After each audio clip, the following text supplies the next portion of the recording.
नमस्कार दोस्तों, स्वागत है आपका क्लाइमेक्स एकेडमी महाराजगंज के अपने यूट्यूब चैनल पर। सबसे पहले आप लोगों का बहुत बहुत धन्यवाद जो लास्ट वीडियो यानी कि पिछले वीडियो को आप लोगों ने इतने अच्छे से देखा और वैल्यूएबल कमेंट किया। इसी के वजह से आज प्रोत्साहित होकर हम लोग पुनः वीडियो रिकॉर्ड कर रहे हैं। जहां से हम लोगों ने कल समाप्त किया था वहीं से आज स्टार्ट करेंगे। तो सबसे पहले हम रिकॉल कराना चाहेंगे कि पिछले क्लास में हम लोगों ने पढ़ा था कि काल्पनिक रेखाएं किसे कहते हैं। तो काल्पनिक रेखाओं में हमने पढ़ा था कि पृथ्वी पर खींची गई ऊर्ध्वाधर तथा क्षैतिज ऐसी रेखाएं जिनकी सहायता से समय, दिन, दिनांक इत्यादि का पता लगाया जाता है, उन्हें हम काल्पनिक रेखाएं कहते हैं। यह काल्पनिक रेखाएं पृथ्वी पर लगभग 100 से अधिक खींची गई हैं, जिनकी सहायता से भिन्न भिन्न वस्तुओं का पता लगाया जाता है, जैसे कि दिन, दिनांक, समय, क्षेत्रफल, लोकेशन इत्यादि। और उनमें से जो दो प्रमुख काल्पनिक रेखाएं हैं जैसे कि अक्षांश रेखाएं और देशांतर रेखाएं, तो इन्हीं को हम लोग पढ़ रहे थे। तो सबसे पहले हम लोग पढ़ रहे थे अक्षांश रेखा। तो अक्षांश रेखा में हम लोगों ने देखा था कि अगर हम पृथ्वी की बात करें तो पृथ्वी गोले की आकृति है। गोले को हमने बताया था कि ये 2D वेव में बना रहे हैं और इस पृथ्वी पर अगर एक मध्य में एक रेखा खींच दें, इस पृथ्वी के बिल्कुल मध्य में एक रेखा खींच दें, तो यह पृथ्वी को 2 बराबर भागों में विभाजित करता है। इससे ऊपर के क्षेत्र को उत्तरी गोलार्ध तथा इससे नीचे के क्षेत्र को दक्षिणी गोलार्ध के नाम से जाना जाता है। यह एक प्रमुख अक्षांश रेखा है, इसलिए इसका नाम 0 डिग्री अक्षांश रेखा रखा जाता है। इसका अन्य नाम भी है, इसका अन्य नाम है भूमध्य रेखा। इसका अन्य नाम है भूमध्य रेखा। इसी का नाम विषुवत रेखा है। इसी का नाम विषुवत रेखा है। अगर हम बात करें अंग्रेजी में इसे तो इक्वेटर के नाम से जाना जाता है। इस रेखा के ठीक 23.5 डिग्री उत्तर की तरफ खींची गई समांतर रेखा को 23.5 डिग्री उत्तरी अक्षांश रेखा कहते हैं। उत्तरी अक्षांश रेखा को मैं सिर्फ एन से रिप्रेजेंट कर दे रहा हूं। इसे उत्तरी अक्षांश रेखा कहते हैं, या इसी का नाम कर्क रेखा भी है। इसी का नाम कर्क रेखा भी है।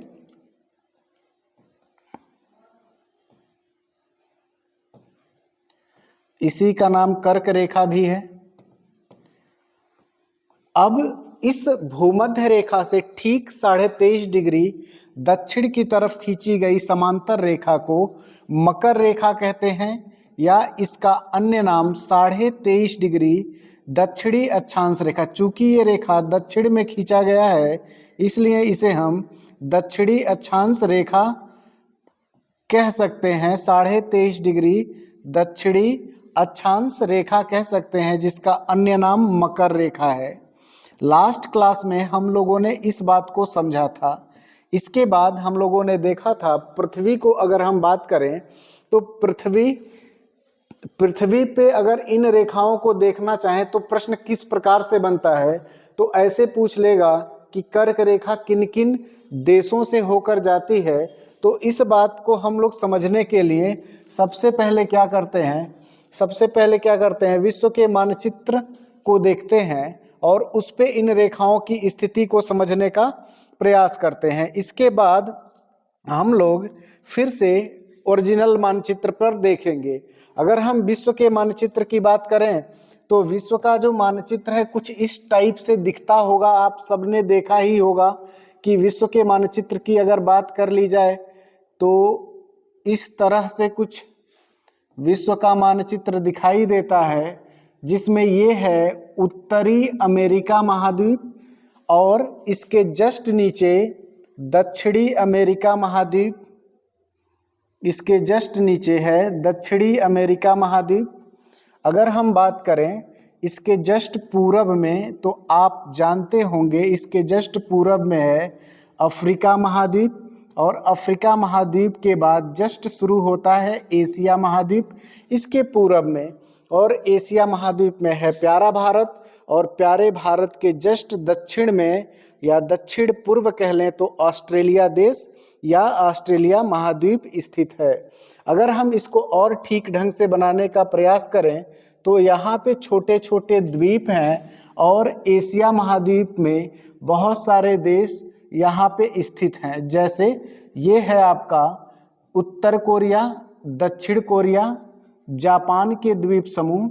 अगर हम बात करें तो ये एशिया महाद्वीप के प्रमुख देश हैं। इसके बाद अगर हम यहाँ पर देखें तो ये यूरोप महाद्वीप की स्थिति है, जो यूराल पर्वत यूराल नदी से अलग होती है एशिया महाद्वीप के माध्यम से। और यूरोप महाद्वीप काफ़ी कटाफटा महाद्वीप है, इसको बनाना थोड़ा सा कठिन है, फिर भी आप लोग अगर चाहें तो इसको समझ सकते हैं। ये जो खाली जगह है यह पानी वाला क्षेत्र है। आप जानते हैं पृथ्वी के 71% हिस्से पर जलमंडल का विस्तार है तथा शेष 29% क्षेत्रफल पर स्थल मंडल का विस्तार है। अब इस विश्व के मानचित्र पर हम देखेंगे कि रेखाएं जैसे कि कर्क रेखा, मकर रेखा और विषुवत रेखा किन किन देशों से होकर गुजरता है, इस बात को हम समझेंगे। तो सबसे पहले अगर हम कर्क रेखा की बात करें तो कर्क रेखा की स्थिति अगर देखा जाए तो कुछ इस टाइप से कर्क रेखा यहाँ से होकर गुजरता है, जो भारत के बिल्कुल मध्य से होकर जाता है। इसका नाम कर्क रेखा है। इसे 23.5 डिग्री उत्तरी अक्षांश रेखा भी कहते हैं। यहाँ से प्रश्न आता है कि यह रेखा किन किन देशों से होकर गुजरता है। तो सबसे पहले आपको ये उत्तरी अमेरिका महाद्वीप दिख रहा होगा और ये उत्तरी अमेरिका महाद्वीप के मैक्सिको देश से होकर गुजरता है तथा यहाँ पानी में एक देश है बहामास, इस बहामास देश से होकर गुजरता है। यह बेसिकली एक द्वीपीय देश है। इसके बाद यह रेखा अफ्रीका महाद्वीप में चली जाती है। तो अफ्रीका महाद्वीप की अगर हम बात करें तो यह रेखा अफ्रीका महाद्वीप के पश्चिमी सहारा, मरितानिया, माली, अल्जीरिया, लीबिया और मिस्र देश से होकर गुजरता है। थोड़ा सा इसका सीमा रेखा नाइजर देश को भी स्पर्श करता।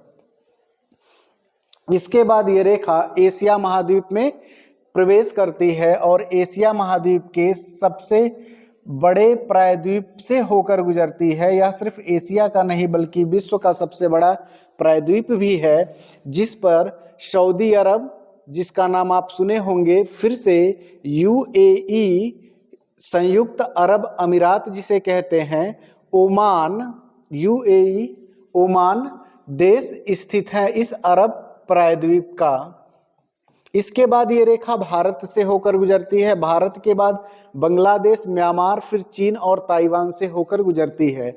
भारत में जब ये रेखा रहती है तो गुजरात राज्य के पास एक नदी राजस्थान के बॉर्डर पर इसे 2 बार काट देती है, जिसका नाम है माही नदी, जिसका नाम है माही नदी। अगर हम बात करें माही नदी की तो यह एक बार इस रेखा के नीचे आती है, फिर से ऊपर चली जाती है। इसलिए प्रश्न आता है कि कर्क रेखा को 2 बार काटने वाली नदी कौन सी है। तो आप सीधा जवाब दे सकते हैं कि भारत की जो माही नदी है वो कर्क रेखा को 2 बार काटती है। इसके बाद यह रेखा अन्य देश में चली जाती है। अगर यहीं से बात करें, एक सवाल और आता है कि कर्क रेखा भारत के किन किन राज्यों से होकर गुजरता है। तो आपको याद रखना चाहिए कि भारत के यह 8 राज्यों से होकर गुजरती है। कर्क रेखा भारत के 8 राज्यों से होकर गुजरता है, जिसमें अगर नाम की बात करें तो गुजरात, गुजरात के बाद राजस्थान,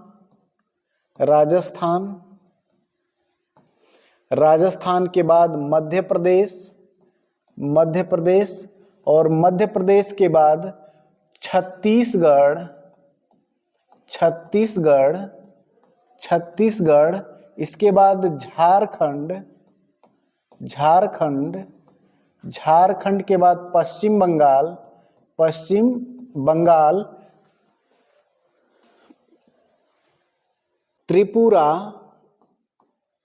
त्रिपुरा के बाद मिजोरम का नंबर आता है, मिजोरम। त्रिपुरा के बाद मिजोरम राज्य का नंबर आता है। ये 8 राज्य कर्क रेखा पर भारत के हैं, स्थित हैं। अब हम अगली रेखा की बात करते हैं, जो अगली प्रमुख रेखा है जिसका नाम है विषुवत रेखा। तो दोस्तों इस रेखा को ध्यान से देखिएगा। विषुवत रेखा कहीं न कहीं भारत को विश्व को 2 बराबर भागों में विभाजित करती है। इसका नाम है 0 डिग्री अक्षांश रेखा, 0 डिग्री अक्षांश रेखा, या इसी का नाम है विषुवत रेखा। अभी हमने बताया था यह रेखा विश्व को 2 बराबर भागों में विभाजित करती है। इस रेखा से ऊपर के क्षेत्र को उत्तरी गोलार्ध और इसके नीचे के क्षेत्र को दक्षिणी गोलार्ध के नाम से जाना जाता है। यहाँ से ये प्रश्न और आता है, कहता है कि कौन सा गोलार्ध जलीय गोलार्ध है। तो आप देख के बता सकते हैं कि उत्तरी गोलार्ध में पानी का क्षेत्रफल कम है और दक्षिणी गोलार्ध में पानी का क्षेत्रफल ज़्यादा है। इसलिए आप कह सकते हैं कि जो दक्षिणी गोलार्ध है इसको हम जलीय गोलार्ध के नाम से जानते हैं। दक्षिणी गोलार्ध, दक्षिणी गोलार्ध, दक्षिणी गोलार्ध को जलीय गोलार्ध कहा जाता है, जलीय गोलार्ध कहा जाता है, और उत्तरी गोलार्ध को स्थलीय गोलार्ध कहा जाता है।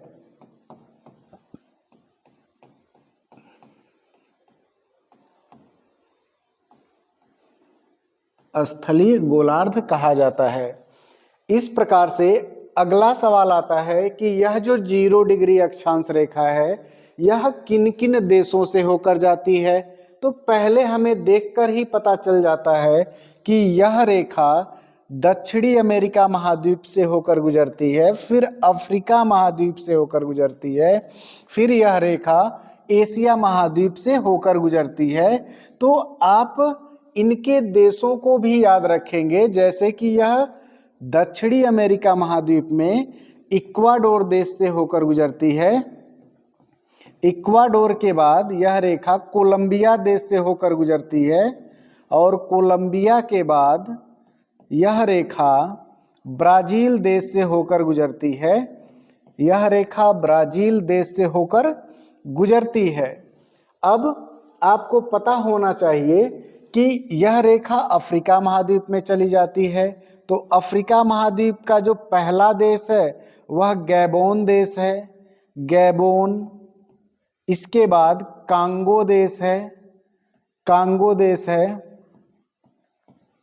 कांगो के बाद कांगो गणतंत्र या रिपब्लिक है, कांगो जायरे के नाम से जाना जाता है, कांगो जायरे। इसके बाद युगांडा देश का नाम आता है, Uganda.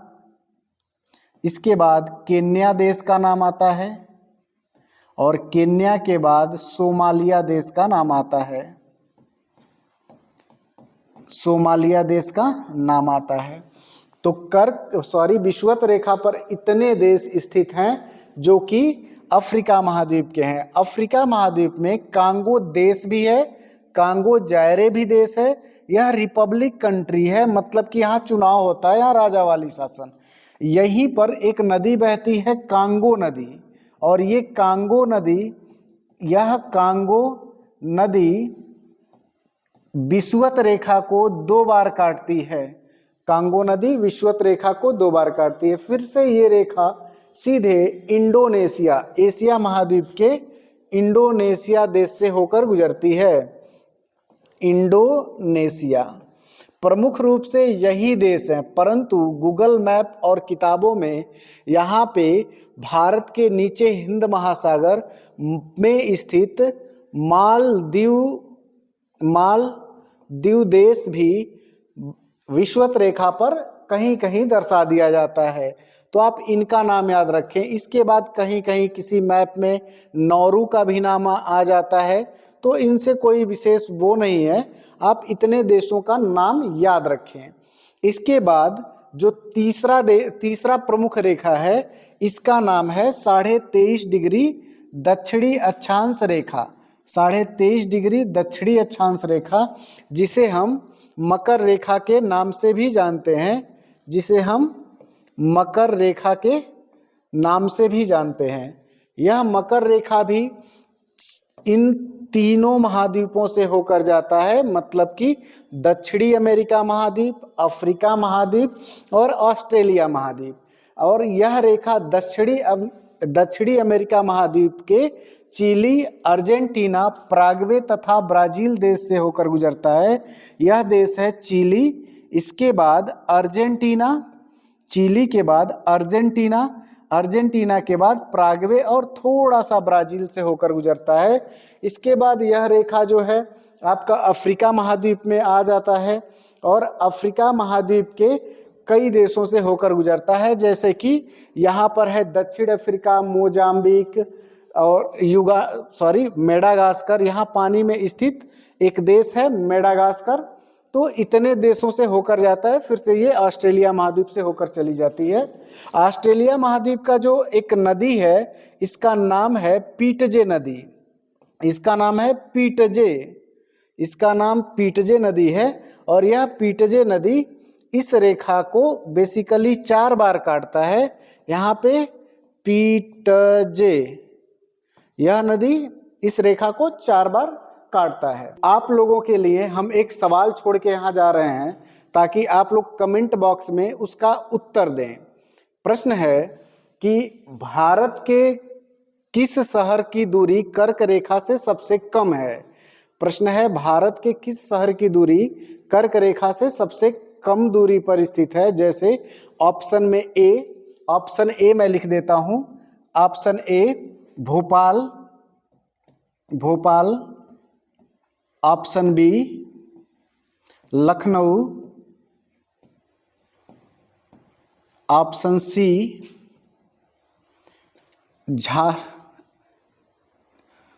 Raipur, option D Delhi. तो ये 4 ऑप्शन आपके पास हैं।